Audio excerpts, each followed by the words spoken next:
Kick back and eyes front, because the view starts now.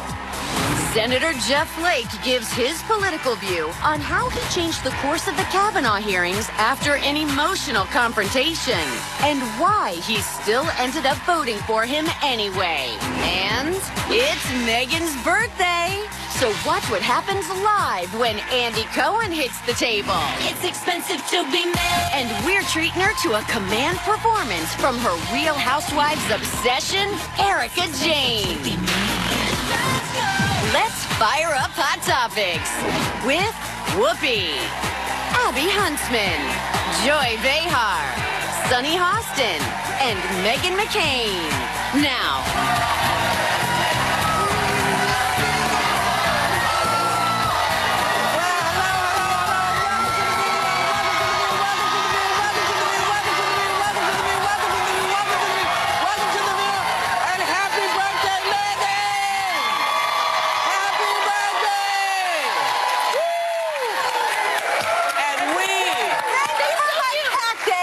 My spear horn. That's great. Thank you so much. Yes. Really quick, it is my birthday today. Thank you all so much for everything. I just have to say one quick thing really quickly. I'm feeling very charitable today. If any of you are feeling charitable, there's a John McCain Endowed Chair in Brain Cancer Research for the TGen glioblastoma research. If you are feeling charitable, I'm happy to be alive today. Go donate to brain cancer research so no one has to go through glioblastoma like my family did. Excellent. Okay? And just so you know, we got some special guests for you later on. Yes. You know, but how you feeling today? I love your heart. Yeah, you look beautiful. I mean, not to be, first of all, I love the Arizona. Thank you so much. I'm just really happy to be healthy and alive. And there's so many of my friends in the audience, and I love this show, and I love all of you. And I'm such a cheese ball today, which is not normal. And I'm just really grateful for my health and to work on a show that people watch all the time. Well, you light up all of our lives, Thank Megan. you. You do. Happy birthday. Thank you. I love each and every one of you bitches, whether I like it or not. Well, but isn't that the thing that makes friends worthwhile? Yeah. You know, sometimes they piss you off, sometimes they don't, and that's what friends are. Boring otherwise. Well, I think it would be boring, and I also think that if everyone is just like you, you never grow. So it's a great thing. And you know how I feel about birthdays. I think that they're really important because a lot of people that we know didn't get to be as old as we got to be. So I think it's important. And so we're going to get into some political stuff. A nuclear budget analyst says she never talks politics. You think it's getting harder to do? I'm still working on. She was a nuclear budget analyst. Yes. After earning her MBA. She was also a pilot when her husband Jeffrey was deployed in the Vietnam War. I mean, incredible woman. By the way, if I come back in another life, I want to be Jeffrey, her husband. Oh, my God. I don't know if you watch her show. I adore her, and I love her show, and she brings you into her home. She's it's very like real. You want to live there because it's so warm, and she doesn't talk about politics. When she, Jeffrey's home, my souffle is rising. So excited. And he tastes everything, and he's actually a leading expert in international trade. So after a tour in Vietnam, he worked for the Nixon, Ford, and Carter administrations in foreign policy positions. So they're a real power couple, and she's doing something that she loves, which is entertaining. But you know what? There's some people in your life, because we talked about dating someone of different political viewpoints, which I'm all for, but there's some people in your life that you just can't talk politics with. I have family members that we just know. It is so awkward at the dinner table that the minute it comes up, you have to retreat because someone's going to walk out of the room and it's not going to end well. And I think that's common for many people. There are knives on the table, so you have to. I know. And we've heard this story from other people. I mean, Reba McEntire, Dolly Parton. They're like, you know, I want people to get away from politics when I'm entertaining them. And I think maybe Ina has that same sort of philosophy. But and maybe that works. I think for me, everyone always wants to talk about politics, and I'm sure with all of you too when you go out, because you're talking about politics on TV every day. No, I like to talk and for me, about it. I love it too. It's why we get along, because I always want to fight and debate, and if people don't want to talk about current events, I actually have a really harder time talking about like sweet, sensitive, like cooking. I'm sort of all right, like whatever, but I'm like, what about what's happening in Saudi Arabia? So well, come to my shows, because I don't talk about politics. I talk about myself. Yeah. I talk about myself, and I talk about what's happening with my body. Things that used to be up here that are now down here. things that are going to happen to you. And one of the reasons we're saying this is because I've got live shows coming up. Yeah. In Vegas. On Friday, I'm at the Westbury NYBC Theater in Westbury. Right. And then, I do my birthday date, which will be the 9th this year in Las Vegas. Yeah, now, people always get very annoyed with me before they see the show because they figure I'm going to do exactly what I'm doing here. No. No. It's very I don't sing my movies. No. I don't do lines for my movies. And it's so much fun. I went to see you at the King's Theater, and I had such a good time. It's a good time. It's so much fun. If you want a break, if you want a little break, because I do. I need to remember what's going on in the world and all the good stuff. So I talk about some good stuff. Then I also talk about myself. Again, happy birthday, you. We'll be right back. I have one more request. I would like this next. I will give it to you at the end of the show.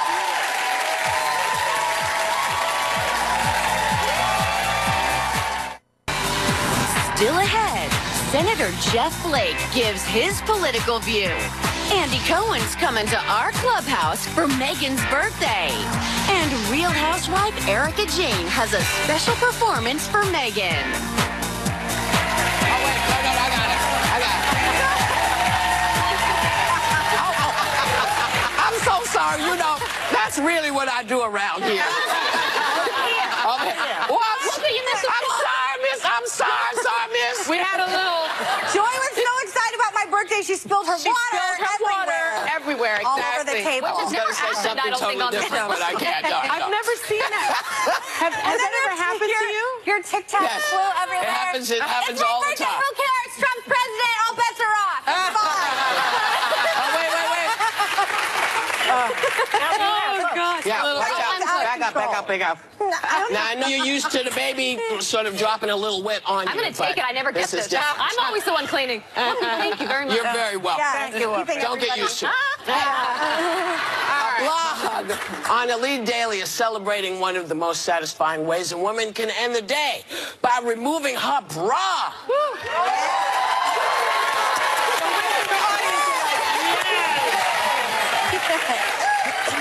This is something I've known for 40 years.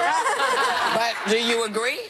I wear my bra until I go to bed, and then I take it off. I know women in the audience are looking at me like I'm crazy. I know, thank you. I don't know. I always do. I kind of grew up like that. My mom always told me, you a proper lady wears her brassiere. But then Whoopi taught me last season that, because I always thought that if you didn't wear the bra most of the day, that your boobies would sag. Yeah. And then you taught me, you were like, that's totally not true. It makes no difference. They're going to say again. That makes no difference. So it's like your butt. Right? So it's now going to change. It's going to change. I may start taking it off right away. I cannot stand it. As soon as I go home, I don't want to be groped by my undergarments, okay? it's like a Me Too moment with my brassiere. I don't even wait till I hate bras so much, something we totally bond over. If any what are you holding up? Any given day.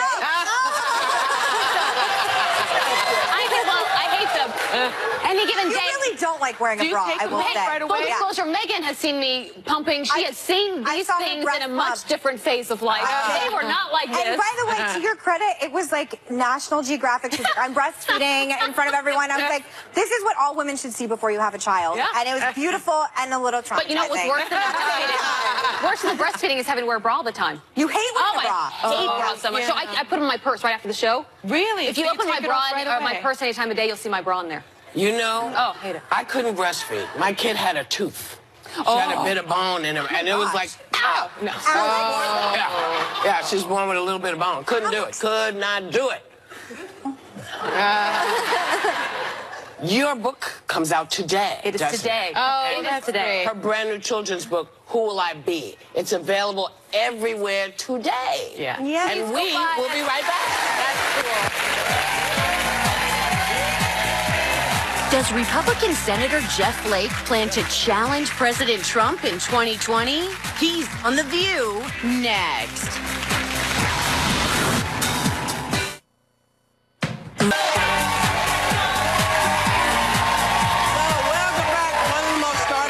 Of the Justice Kavanaugh's hearings was Senator Jeff Flake getting confronted by sexual assault survivors, which led to the senator calling for an FBI investigation into allegations against Kavanaugh. Got questions for him. We hate that he's leaving. We have a lot of questions for him. Please welcome back Senator Jeff Flake. So can we start with a powerful moment in the elevator that captivated the nation? Let's take a look. What you are doing is allowing someone who actually violated a woman to sit in the Supreme Court. This is not tolerable. You have children in your family. Look at me when I'm talking to you. You're telling me that my assault doesn't matter. That what happened to me doesn't matter. Don't look away from me. Look at me and tell me that it doesn't matter what happened to me. So when you watch that and the women are begging you, people are wondering, what happened? Well, that was powerful. The president said they were paid protesters or whatnot. I don't believe that. They had a story to tell, and they wanted me to hear it. And it was effective, too. I was unsettled about the process. I felt that we should have done an FBI investigation. And I went from, that reaffirmed it, believe me, that experience in the elevator. And I went right to the committee, and that's when I, with Chris Coons in the anteroom, worked on a plan to have a week-long delay, and I felt that we needed to do due process, have a fulsome process, and I'm glad we did. You were so taken back in that moment, in that you could see it in your face. Yeah. If those women were in this room right now, what would you say to them? Well, I mean, the Me Too movement is real and needed and good, and I felt for them. You could tell that it was genuine, and I just want them to know that we hear them. Things are, I don't think will ever be the same after the last couple of years. No. And certainly, I should mention as well, I received throughout this process calls from friends and extended family and others who I never expected to hear what I heard from them about experiences they had had. I mean, people close to me that I'd known my whole life. And so this has really triggered a much-needed discussion about what's going on in the workplace or elsewhere, and also the reason that people don't come forward immediately. There are many, many reasons why they don't, and it's not as simple as the president says, oh, she should have come forward. That's just simplistic. After the way he made fun of that Right. Dr. Blasey, what woman wants to put herself through that again? So nothing really got accomplished, in my opinion. I mean, I'm going to ask you a tough question. The FBI investigation, a lot of people say it was a complete sham because they never asked Kavanaugh or Dr. Blasey follow-up questions. They never really interviewed corroborating witnesses. It was kind of like a slapdash investigation in the opinion, asking for a friend, of course. But The scope was narrowed by the White House? It was very narrow, and a lot of people say that it gave you cover to vote for him rather than that you really thought it through in a completely profound way. I would have liked a broader investigation that started sooner. I think that would have been my preference and the preference of many. But to have a week, the Anita Hill investigation took 4 days. So it is possible, and the FBI is fully capable of doing this. And they did. It wasn't a broad investigation, but it was thorough. I wish that the country could have read that report. I don't want to get in the habit of making background investigations public. We really can't do that.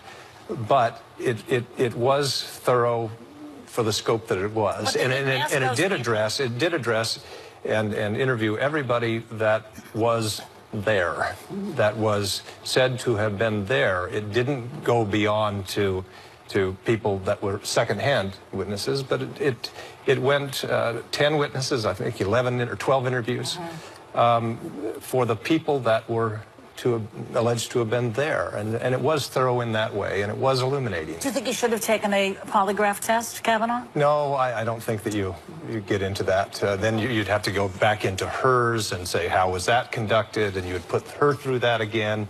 I don't think, I think there's a reason. Those in the legal field can probably say why you don't lie on those. Well, but Senator, as a former sex crimes prosecutor, I prosecuted many cases with just a woman's testimony, because with sex crimes, there typically are no witnesses in the room. And I've convicted every single person based on a woman's testimony. Did you believe Dr. Blasey Ford's testimony under oath before the committee? You know, she was very compelling. He was very persuasive. I don't know. I don't know. I wish I had the certitude that some of my colleagues expressed. But I said on the floor before that hearing, we're likely to leave the hearing with as much doubt as certainty. And that's how I felt afterwards. But there was so much ambiguity the way you're describing it. Why not just find another person who had none of this ambiguity? Well, there are many judges out there who are quite capable of the job. Why him? That's a valid view. On the flip side, people would say, with some justification, that if the mere allegation with no corroboration is sufficient to disqualify someone, we've entered a new phase that we probably don't want to enter. No, I don't know. I don't know. I don't know is a fair answer. I don't know if I believed him either. I think it's an honest answer. It is. And that's okay, by the way. In the world we live in, it's okay to not know sometimes or to not pick a side immediately. And that's where politics has gone now. If any senator or any member of the House expresses any doubt or admits that they don't know the answer or that they might learn something from a hearing, there were only 3 or 4 of us who went into the initial hearing saying that we want to learn what happened in the hearing and hadn't already announced publicly how we would vote. And that's where politics has gone, because I can tell you, you get it from both sides. and people make the choice in politics now that you only want to be harangued by one side and not both sides. And that's the real problem today. Well, the question that I have for you sort of goes along with, you know, what Sonny asked. And that is, if there's a modicum of doubt, because it's not just what she was saying, but also how people were comporting.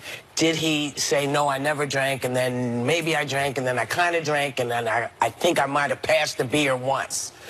When you have all of that, does that not give, is that not enough reason to take a break and say, maybe we need to get a different candidate? What's the woman's name? Amy Coney Barrett, or I personally liked Mike Lee as Texas. I did too, yeah. You know, so why stick with this one when there's so much doubt, when you have 2, you know, who are probably going to serve you as not you, but serve the country as well? Why stick with this one? If you had doubt, because I think I heard you say, I'm not sure. Oh, sure. I don't know who so I'm just curious. Sure, and that's a valid position that you can take, and some did take that position. But you have to think as well, if you have a situation, which we're in now, where it's totally partisan going in, if allegations alone are enough to disqualify somebody, where does that leave us? He was, and when you look at his record on the court, on the D.C. Circuit Court, for 12 years, stellar record, a model of decorum and decency. And that's where you weigh, and I didn't like his interaction with some of the senators, in particular Klobuchar. And I thought, but then you weigh that against what he has done in court. And when you ask those that he served with, his colleagues, his clerks, and others, he was a model of decorum and decency, and I think that should count for something as well. Sexual assault, we have to go. All right. Got to take a break. We'll be right back with Senator Jeff Flake. We'll be back. I'm so excited the new View merchandise arrived. Hey, look at all this cool stuff. Mugs, tanks, totes. There's even a View notebook. Look at color, red, to match my natural hair. What, you think that's fake news? Visit our website to shop the official View store.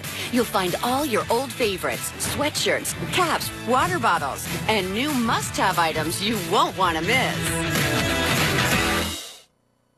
Senator Jeff Flake, Megan.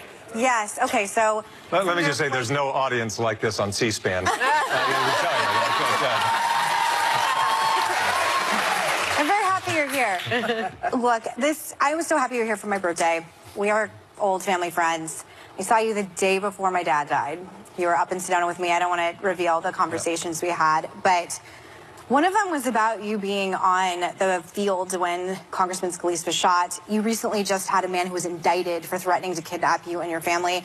We come from the same school of thought that politics should not be personal. It certainly shouldn't be violent. We should find more in common than apart. How do you feel right now? I'm so sad you're leaving office. Well, it's terrible. The threats, like I mentioned, now you get them, if you express any thought about something, you get them from the right and from the left. But your father, during the campaign for president, when the woman denigrated Barack Obama, and he took the mic and said, no, he's a decent man.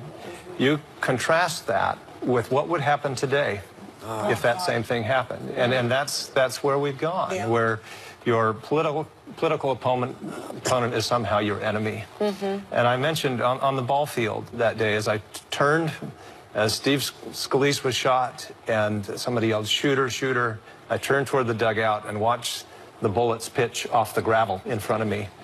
And the thought I had was exactly that. Why us? Why? How could somebody look at a bunch of middle-aged men playing baseball and see the enemy? And that's where we've come in politics. Well, people see the power behind that. They see that these people, these baseball players, have power, and that's the part that makes them crazy, I guess. It's just, it's out of control right now. It is. Can we reel it back? I think so, but it has to come by example, and it won't come as long as the president continues to denigrate people and ridicule people. So I'm not staying and fight. Staying and fight? Well, I can tell you this: if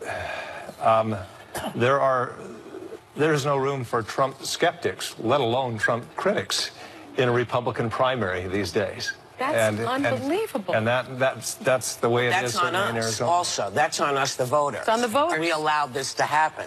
Moderate Republicans, come out, please come out wherever y'all are, because we desperately and keep people like Senator Flake in office. Well, we understand that you're old family friends, and you've brought something for Megan. Well, let me just say, before I get this, if John McCain could have put The View on in the Senate cloakroom every day, he would. There was nothing that made him happier than to talk about your success. Who was the new John McCain in the Republican Party? You know, who's not quitting? It's not here yet. Oh, there are the people. You had Ben Sasse on last week, and Ben's a thoughtful guy, and there are some who will rise up. We have to. We have no choice. Somebody needs to rise up. But let me just say, when I spent time with John McCain, campaigning or traveling overseas or whatever, nothing made him happier than to get calls from his family and to see him light up like that. And I miss him horribly, and I know you do too. But wanted to and you're bring such a good friend. You just are. You're so great. Bring you a little Thank you so much. I love the splendor. I keep cactuses all over my apartment. And I want you to know, my wife who's here in the audience and me took your advice for your birthday and made a contribution to the John McCain Chair at TGen to study brain cancer. Thank you very much.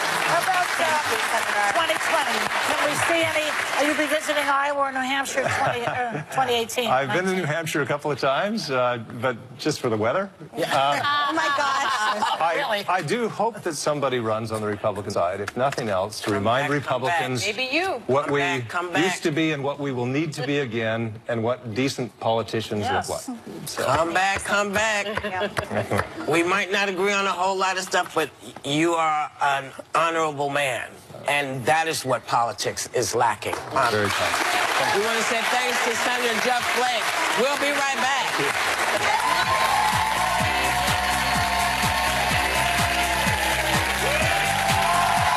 It's Andy. I'm here to wish my pal Megan a happy birthday. Don't go anywhere. I'm backstage. I'm going out there next. They've sold out shows and made it big, far from home. But you never forget where it all started. So what's it like when you go back to your childhood home? Now tonight. This is when I knew I made it.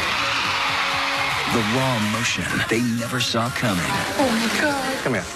The biggest surprises and personal messages. You gotta always remember where you came from and who you are. From executive producer Whoopi Goldberg. I'm home. I'm Coming Home. Tonight at 10/9 Central on ABC. You're headed down the highway when the guy in front slams on his brakes out of nowhere. You do too, but not in time. Hey, no big deal. You got a good record, and Liberty Mutual won't hold a grudge by raising your rates over one mistake. You hear that, Karen? Liberty Mutual doesn't hold grudges. How mature of them. For drivers with accident forgiveness, Liberty Mutual won't raise their rates because of the season for our greatest life fight ever. The Great Christmas Life Fight premieres Monday on ABC. Welcome back. Well, since it's Megan's birthday, we invited the mastermind behind the Bravo reality shows that help her escape reality every single week. Please welcome one of her very favorite people in this world, Andy Cohen.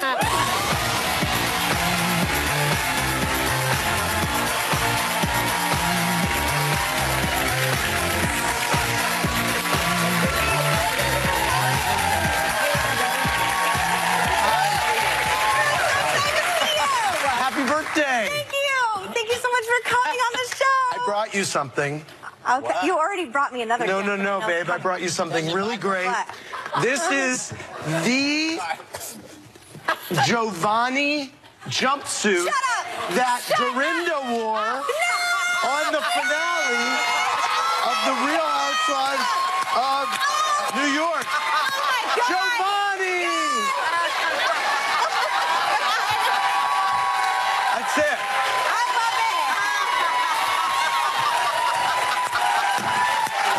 If you watch the New York Housewives, you know what a huge deal this is. And she does. For the rest of my life. Okay, good. No, Good. 100%. If you She's gonna wear this to work every I'm gonna wear day. this tomorrow. She should. I can't believe you gave this to me. This is television. It's I mean, courtesy of Giovanni. Thank you very much. Megan, why did you pick we all think long and hard about our birthday days. Yeah. Why did you pick Andy Cohen? Well, first of all, I mean, I adore you, and we've been friends for a very long time, and you've been always supportive of my career, even when people were skeptics. And I mean, selfishly, the Housewives are such an incredible escape in my life, and people belittle reality television. I binge-watched Dallas Housewives after my dad died, and I couldn't get out of bed. Watched all 3 seasons. Oh my God. Up to about. Please keep this show on the air. Oh, it's not going anywhere. Yeah. Television, and I think that pop culture is just as important as politics and anything more serious in our lives. And Andy, you said that you love talking politics with I love Megan. talking politics with Megan. We don't always agree, but I can have a reasoned conversation with her, and I think we both take things away from each other that we didn't know before, and I think that's where we need to be kind of as a country, sitting down and hearing each other. You're also very much more political. Like, you can talk about politics much more than I think people realize, because you don't do it that often on TV. Right. But you know what you really want to ask. Go ahead. Okay, I really want to talk about Joe Giudice. Yes, that's a good one. So the Dallas housewife, or not Dallas is still in my mind, Jersey. Yes. Is he being deported? Her husband. Apparently, the judge ruled that he was. I was stunned. The guy's done his time. She did her time. And I just, you know, he's lived here all his life, but he's technically not a citizen. So that was the ruling. It seems like they've paid back the money and they've done their time. I wish that they could find a way that he could stay here with his daughters and his wife and kind of give back to society in some kind of a meaningful way. It's hard to feel sorry for him. He's going to Italy. Big deal. Yeah. It's not like he's going to Syria, you know? His daughters aren't there, so well, they I'm can gonna go have one of your men. All right. Just so you know, these are Tic Tacs, because people once questioned what people were eating on our Oh, I was hoping it was something more interesting. I thought it was Percocet. I wish. Don't you know there's a epidemic? I know, it's not funny. My God. I agree. My Lord, Andy. Yes. My Lord. Yes. Last time I saw you, we were in London. Yeah, about a week ago. About a week ago, yeah. Yes. And your speech, you said something that I thought was interesting. You talked about London as being a very special place, having a very special place in your heart. Tell everybody why. I studied abroad in London, and believe it or not, there was a time when I was in the closet.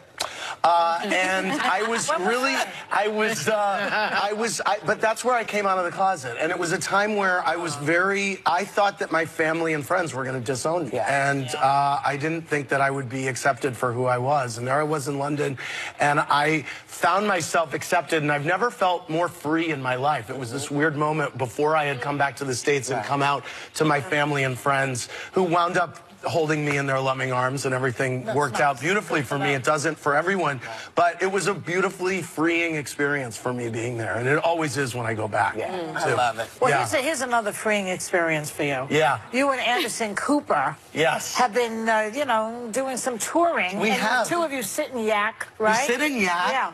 and we're going to be at the Coliseum in Las Vegas Friday night. This Friday. It's huge. Wow. Road trip to Vegas, everybody. If you're looking for something to do this Friday night, we're so excited. And like you said at the opening of the show, it's not a night of politics, it's a night of fun. It's like going to a bar with me and Anderson and hearing our best stories that we would never tell in polite society, but we kind of do. And we encourage everyone in the audience to drink liberally. So Watch What Happens Live has been on for almost 10 years, but I love you for the reunion shows. Southern Charm is what Megan knows, one of my favorite shows of all time. We bond over this. Yeah. You have this ability to pull things out of people. Yes. I want to know your take on Thomas Ravenel.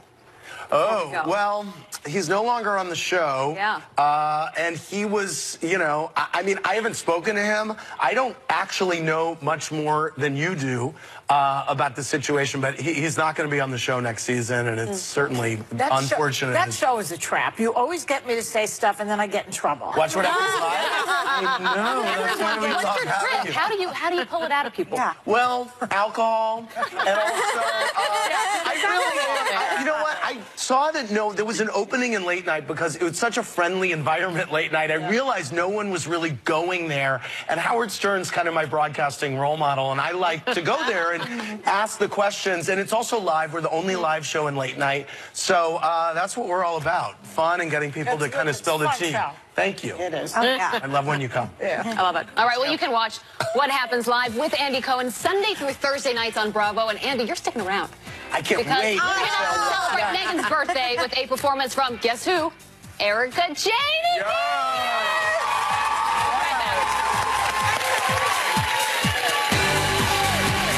Erika Jayne has an expensive birthday gift just for Megan.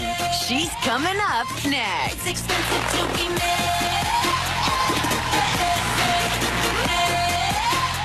If you have postmenopause. Asked me when he could greet me for my birthday, and I begged him to ask my all-time favorite top housewife to make a stop on her world tour. Right here on The View, here to perform Expensive. Please welcome the Erika Jayne!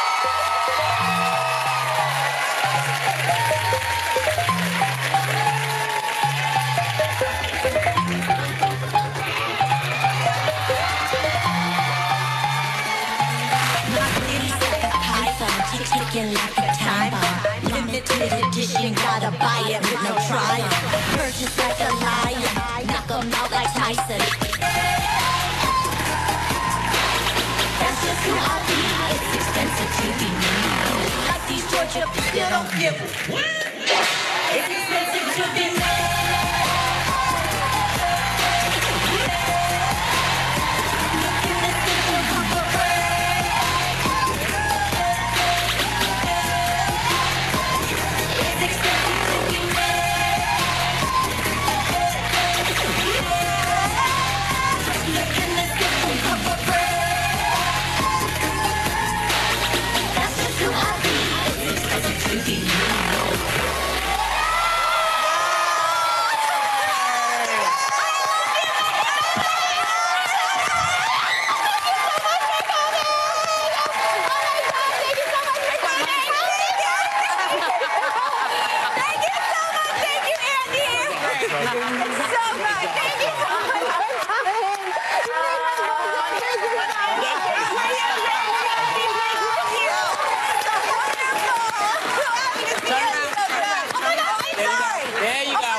No worries. I'm sorry, I love her. I'm a fan of it. Amazing!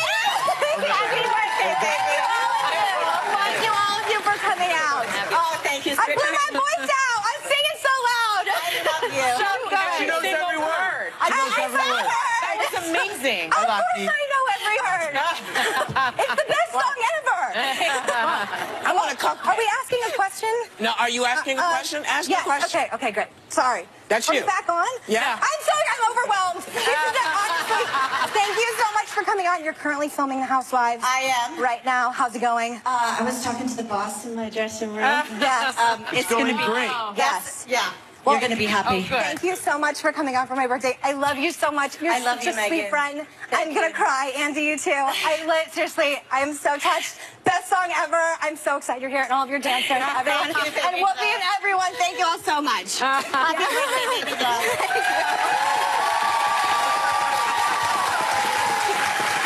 Okay, I see that. Now, here's what's interesting about the show. I'm not sure whether the question that was up, Megan, was that you performing. I think that might have, no, that wasn't her performing, and I'm not sure why that was. Like where are you performing? No, where will you be performing? December, ericajane.com. I am all over. So this is my last show on my leg here, and then in December we're everywhere. So check the dates. Where were you just performing? Chicago. Oh, a wonderful town. Which I love, by the way. Yeah. Wow. She can open for you and Anderson. That's right. We can open for her. For us. Listen, thank you, Erica Jane and Andy Cohen. Happy birthday, Megan. We want all of you to remember a good time. Take a little time to enjoy the view, y'all.